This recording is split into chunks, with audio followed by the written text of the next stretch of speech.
BCL बचाओ, कोल बचाओ, देश बचाओ को लेकर बिहार कोलियरी कामगार यूनियन के बैनर तले केंद्र सरकार के नीतियों के खिलाफ बीसीकेयू के द्वारा विक्षोभ प्रदर्शन किया गया। कार्यक्रम में धनबाद, निरसा, कलियासोल, मैथग, कुमारधुबी व चिरकुंडा से हजारों की संख्या में कार्यकर्ता मोटरसाइकिल जुलूस के साथ कार्यक्रम स्थल पहुंचे, जहां इस कार्यक्रम में सीएमएसआई के महासचिव कॉमरेड वंश गोपाल चौधरी, सीटू के महासचिव कॉमरेड तपन सेन व बीसीकेयू के महासचिव अरूप चटर्जी मौजूद हुए। कोल कर्मियों के द्वारा उन्हें भव्य स्वागत किया गया। वहीं इस सभा को संबोधित करते हुए अरूप चटर्जी ने कहा कि केंद्र में बीजेपी की सरकार आने के बाद एक सरकारी कारखाने, संस्था व कोलियरी को गैर सरकारी मालिकों को बेचा जा रहा है। गोपीनाथपुर, फटका और श्यामपुर कोलियरी को मात्र 16 करोड़ में केंद्र सरकार ने दे दिया है। सरकार एक साजिश के तहत पूरे कोल इंडिया को प्राइवेट कर रही है एवं बड़े बड़े उद्योगपतियों को बेच रहे हैं।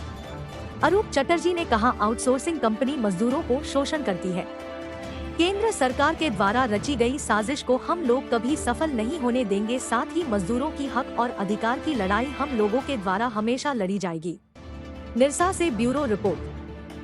सबसे पहला तो कोल इंडिया का स्ट्राइक है, आम स्ट्राइक है जिसमें कोल इंडिया के मजदूर भी भाग लेंगे। 16 फरवरी को पूर्ण रूप से स्ट्राइक होगी। भविष्य में हम समझते हैं जो रेवेन्यू शेयरिंग या एमडीओ मोड, इसका हम लोग पूर्ण रूप से विरोध करेंगे। मुंबई एरिया में हम लोग कोशिश करेंगे जो ये ना चले या स्टार्ट ही ना। देखिए, हम लोगों का मुख्य उद्देश्य है जो बीजेपी की जो नीतिगत जो फैसलाएं हैं, जो प्राइवेटाइजेशन की कर रही है, जो सुप्रीम कोर्ट से लेकर तमाम कोर्टों में वो हस्तक्षेप करने की कोशिश कर रहे हैं, जज की बहाली का, इलेक्शन कमीशन को सरकार के दायरे में लाने की कोशिश कर रही है, सीबीआई ईडी को गलत इस्तेमाल कर रही है। इन तमाम चीज़ों का हम लोग विरोध करते हैं। सरकार नीतिगत तरीके से सबको लेके चले, यही हमारी ये है। और बीजेपी अगर फिर से आई तो हम समझते हैं जो हिटलर शाही राज चलाएगी वो एक तरफा मोदी जी जो चाहेंगे वही करेंगे। हमारा उद्देश्य था जो यहाँ गोपीनाथपुर ये कंपनी प्राइवेट हाथों में दी गई और हमने कहा जो 16 करोड़ में इतनी बड़ी कोलियरी दी गई।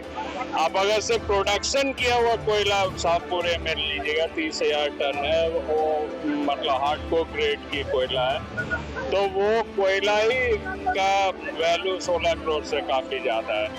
और सबसे बड़ी बात है जो देखिए, आप बगल की कंपनी का आपको बेचना होगा 4,000 में, आप एनटीपीसी को जब भेजेंगे और ये बेचेगा एनटीपीसी को भी अगर देगा तो ये 14,000 15,000 में देगा।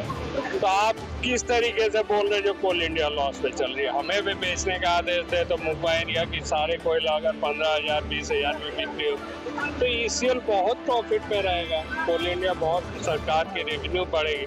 नहीं प्राइवेट को आप रेवेन्यू दीजिएगा और सरकार की जो उद्योग है उसको दबाइएगा तो फिर पैसे। 16 तारीख को पूर्ण बंद रहेगी मुंबई एरिया में, एक छटाक भी कोयला नहीं मिलेगा। देखिए, कोई भी आप एक समय था जब कापासारा और मुंबई एरिया 2 एरिया था यहाँ पर और करीब 14 साढ़े 14,000 मजदूर थे यहाँ। आज के दिन दोनों को मर्ज करके मुंबई एरिया बनी है और 4,200 या 300 मजदूर है यहाँ।